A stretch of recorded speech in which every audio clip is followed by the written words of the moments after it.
This week in South Florida, the official bird may again be the crane, as in construction cranes, signaling another boom. Does that mean another bubble and bust? What's different now? Where is the money coming from? And at what cost to you? Plus, from a concentration camp to a classroom near you, the lessons of the Holocaust brought home to the inner city street and suburban social media set. Also, bringing home the bacon took on a whole new meaning this week, and you know we have the picture to prove it. Stories people are talking about this week in South Florida. Breakfast, anybody? Good morning. Michael is still off. I'm Glenna Milberg. Happy to be with you this morning. You know, around South Florida, there are people and communities still hurting financially and otherwise from the effects of the housing bubble that burst just a few years ago. Then, much of the real estate run-up was based on things like greed, risk, and illogical lending practices. So no wonder the latest signs of the next building boom have people concerned. Should we be? That is the first question for our conversation this morning with Suzanne Amaducci, who is a partner at law firm Bills & Sundberg, involved in South Florida commercial real estate, and Linda Fernandez, who is with the Miami Realtors Association and tracks and forecasts South Florida real estate throughout Miami-Dade and Broward counties. And good morning to you both. So happy to have you here on a Sunday morning. Thank you. Good morning. Should we be concerned? The signs are there and it's obvious, and the institutional knowledge doesn't have to be but 4 years old to be sort of afraid. Suzanne? You know, I don't think we need to be overly concerned at this point. The fundamentals are definitely different than they were. You need to go back 10 years and look at where we were 10 years ago. Miami is a much more mature city now than it was before. We have a diversified economy. It's not all built on speculation anymore. We have industry, commerce, tourism. Well, let's talk about speculation. I think is going to be the key word this time, both in commercial and in residential real estate, Linda, which I know you have a lot to do with. The banking lending practices, which I know you both are very involved in, and I want to hear both sides, commercial and residential. The lending practices I'm hearing are far different. How different are they, and what does that mean on the street? Well, first of all, this time around, the majority of sales have been cash. We are still at about 60–65% cash sales, so it's very hard for there to be a crash. Cash, 100% cash sales? Someone buys a condo or a home and pays 100%. Cash. If you look at the new construction in particular, the condos are primarily being bought by foreign buyers. These foreign buyers are not used to financing purchases, so they are buying 100% cash, and the deposit structure is very different. It kind of mirrors what goes on in Latin America, so a deposit could be 50%. So there's very little opportunity for a crash or something like what happened last time in this scenario. Insane number of foreclosures, which parts of South Florida are still, the communities are still dealing with. We were in Homestead a few weeks ago, and there are blocks of foreclosed homes still. And I want to come back to the foreign money in just a minute, but lending practices for banks, even if people are paying 100% cash for condos, and in the commercial side, I don't think that's possible, but how different? What are banks doing or not doing differently? What are the lessons learned? In Linda's example, if you have 50% condominium deposits, the developer only needs about 20% of the overall cost of the project to finish it. So the developer's only borrowing 20%, where last time a developer would be borrowing 80 or 90% of the overall construction cost of the building. So we have a lot less leverage. And now the banks are being very careful about who they loan money to and how much money they lend. No longer are they loaning 70–80%. On a development project, it's about 50%. And, well, and that a lot has to do with a lot of the laws that were put in place following the bust, because the banks got caught and the taxpayers bailed out the banks. Well, that is true, but also the banks are focusing on the very experienced developers and the very top quality projects. Before, anyone could have been a developer. You know, and the banks would lend money to them. Now they have to have experience. The top projects are seeing competition from the lenders because every lender wants to lend on only a top project, where the good projects are still having some difficulty of finding financing. And is the market there for all of the new, especially condos going up in the downtown corridors of Miami-Dade and Broward? Is it the foreign market that's fueling this? It is, but I think the market's definitely there. We were at a 13-year low for inventory, existing housing inventory, and a 50-year low nationally for housing starts. So we had a severe housing shortage. up through this year. We're now seeing more sellers coming back on the market. They've recovered equity, so it's improving, but we're still at near housing shortage levels in Miami-Dade County and Broward. Well, let me talk about for the foreign buyer. Is it a foreign buyer that comes here to live, to immigrate? Is it a foreign buyer who is investing and stays in their own country? And if that's the case, what does that do to a community in South Florida if you have so much real estate but nobody living there? Does that what does that do to the fabric of a neighborhood? Well, see, I disagree. I think there's a lot more people living in these areas. There's a lot more people living downtown. Before, you would never go downtown to dinner. Now there's tons of restaurants downtown and whatnot. So even if these are not primary homes of these buyers, they are here and they are visiting. They're here to shop. They're here to experience medical services, also cultural services, all sorts of different things. But they do come here and they do frequent these apartments. These apartments are not empty. And you're talking about the urban core, obviously, the urban right? core. Yeah, and it's different for what we call suburbia. Right. Yeah, and how is that impacted? Is it impacted? It is impacted by what goes on in the urban core and the new construction, but we've seen increases across the board. We've had 2 record sales years, 2011 and 2012, and strong 2013. We don't have the figures for 2013 yet, and then rising prices. So that's across the board, single-family homes and countywide. And I just want to add one more thing about the international buyers is also that they pay higher taxes than we do, and they really help our infrastructure because they don't burden it like the other residents. And a lot of them do live here, according to our statistics. How much of the onus is on developers for, I know what the industry calls concurrency, making sure that there are enough roads, the traffic impact, infrastructure, water hookups? How much of that responsibility is put on the developer, and are developers held to task to make sure that as their community gets denser, it is a livable space? Well, really, that task is the governmental authorities. So the governmental authorities are the ones who allocate the concurrency and whatnot, and the developers have to pay for it. So if there's not available concurrency, like we saw with water and sewer in Coconut Grove, for example, we couldn't build in the Grove for a while because the water and sewer capacity just wasn't there. So now that the government has improved the infrastructure, now development can start in the Grove again. You know, in the short time we have left, I really feel we need to bring up the costs of insurance, especially for homeowners. Windstorm has been obliterating some people's budgets, and now on the horizon, flood insurance may be going up exponentially. What does that do? What will that do to either dampen or even stop a residential run-up this time? Well, we certainly feel that that is a huge issue and that could impede or hamper further progress in the market. So we support legislation that would help homeowners obviously get the insurance they need so that they can purchase homes. But that would definitely be huge and would hamper the real estate market. That's going to be a huge issue, I think. I hope you both will be open to coming back and continuing this conversation. Absolutely. Well, thank you so much for coming in. Please do keep in touch with us because I think people are really interested, and I hear people saying, uh-oh, a real estate run-up, so this is going to be something we watch for the long term. Thanks. Okay. Great, thank you. Coming up this morning, a new program brings the lessons of the Holocaust home and real and relevant to kids of the inner city and the suburban social media set. Stay with us.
This week, a new program is coming to some South Florida schools that teaches the horrors of the Holocaust to students in a way that connects its lessons to very real and current issues young people face, all people face, really. Craig and Barbara Weiner brought the idea back from a tour of Buchenwald concentration camp, and we'll see it come to fruition this week in a lot of public schools in Broward and Palm Beach. Is that right? Yes, actually, the fellow that's come from Buchenwald is a guide from the concentration camp, young fellow.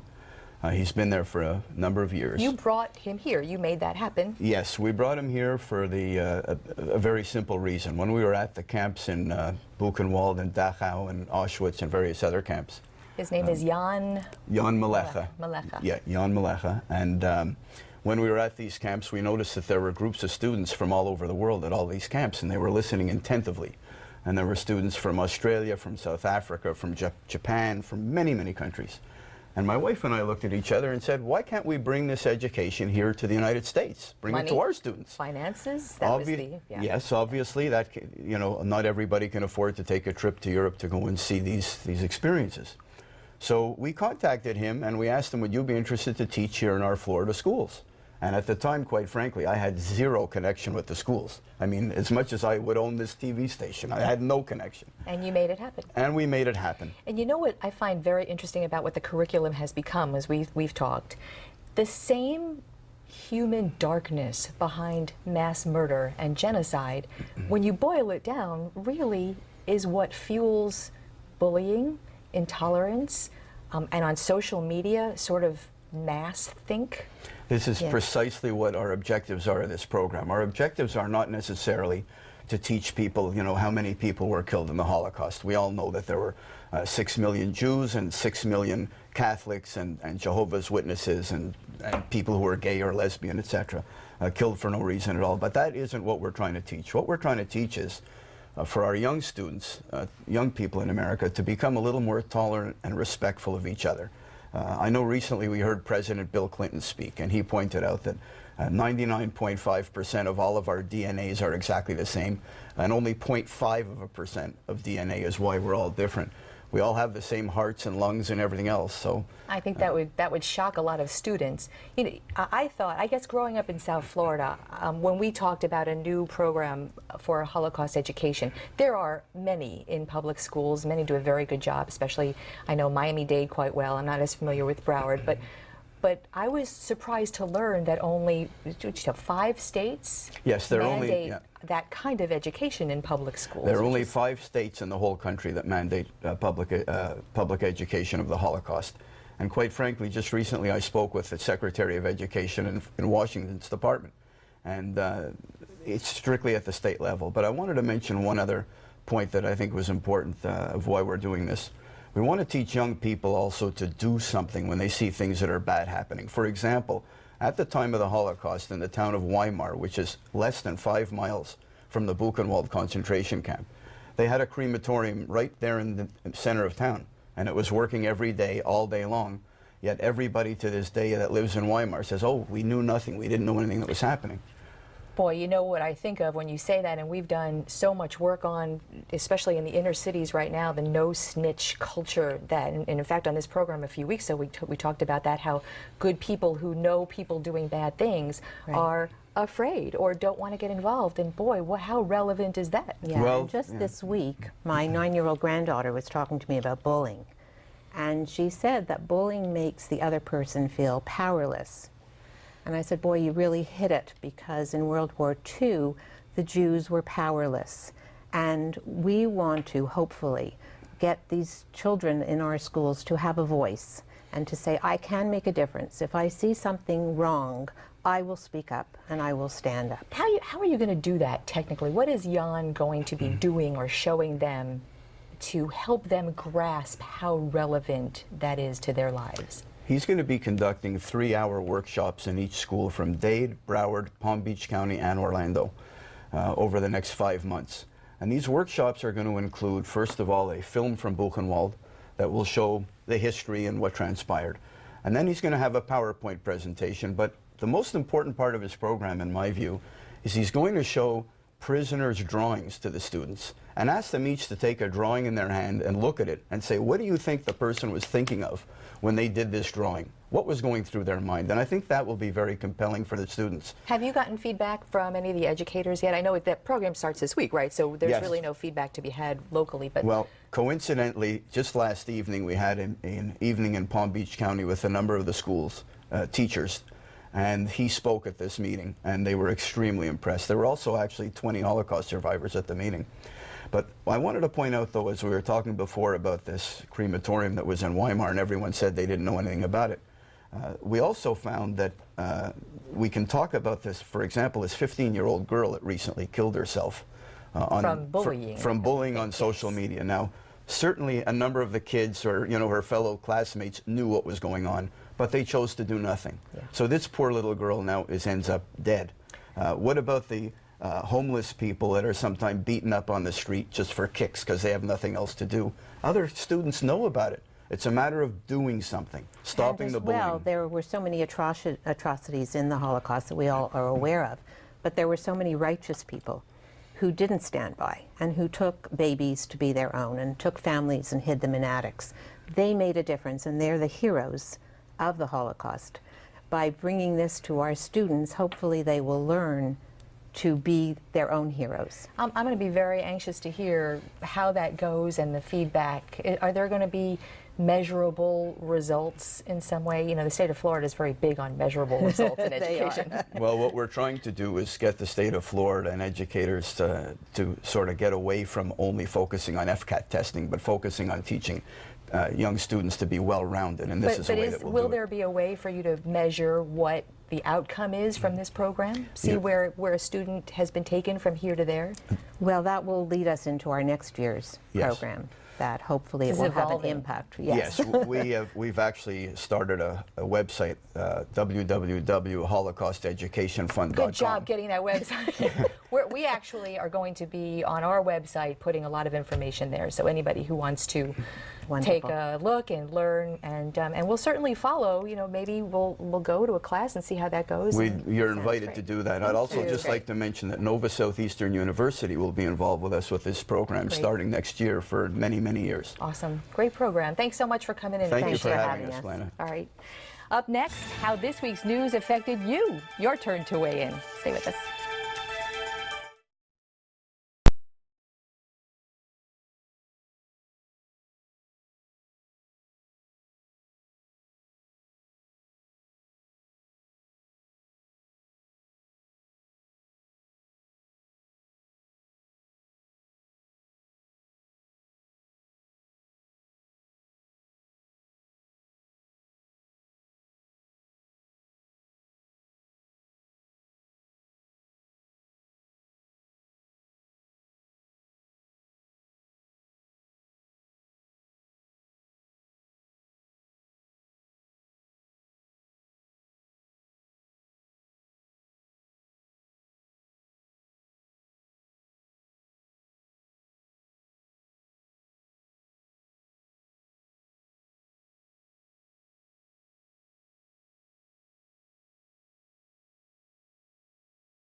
A date with death, 18 years in the making, moved a lot of you to write in this week, the day the governor signed the death warrant for the man who murdered then 9-year-old Jimmy Rice. And many echoed Mary Susie Perez, who simply said, "It's about time."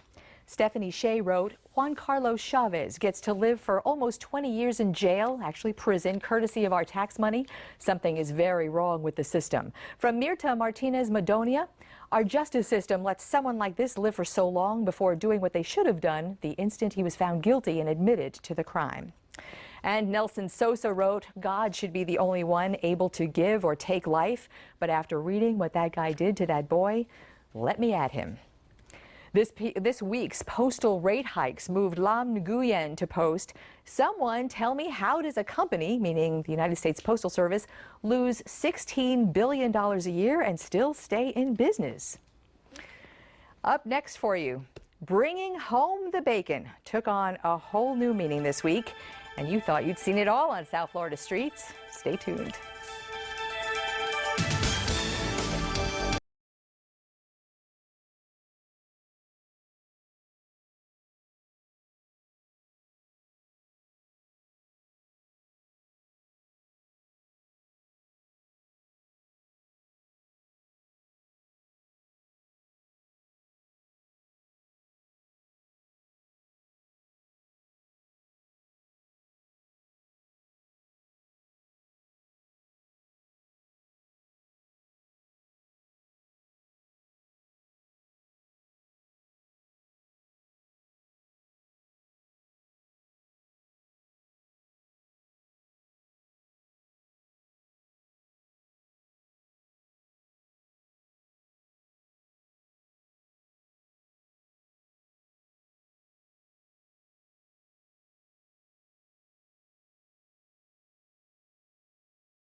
Whoever said a picture is worth 1,000 words probably underestimated when it comes to a photo sent into the newsroom this week by a viewer named Julio Rodriguez.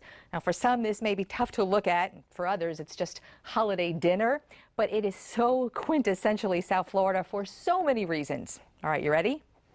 Take a look. So this was New Year's Eve day on Pick a South Florida street. No doubt it's someone prepping for a celebratory meal roasted in a cajachina, a china box, a common custom in these parts. Also pretty common, someone either unaware or completely unfazed in the driver's seat by the reaction of people more accustomed to not meeting what they will eventually eat. When we posted that photo, the responses we received ran the gamut from visceral disgust to joyous recognition. Some were angry at the public flaunting of a dead animal. Some wrote about showing tolerance for an honored tradition. Some said, at least cover it up. And some just said, hey, invite me over. Wherever you fall on that spectrum, it's hard to argue that that only in South Florida photo shows that our delicious cultural stew isn't always easy to digest. That is our program for today. Thank you so much for being part of it. Have a beautiful Sunday. And as always, stay informed, get involved. I'm Glenna Milberg.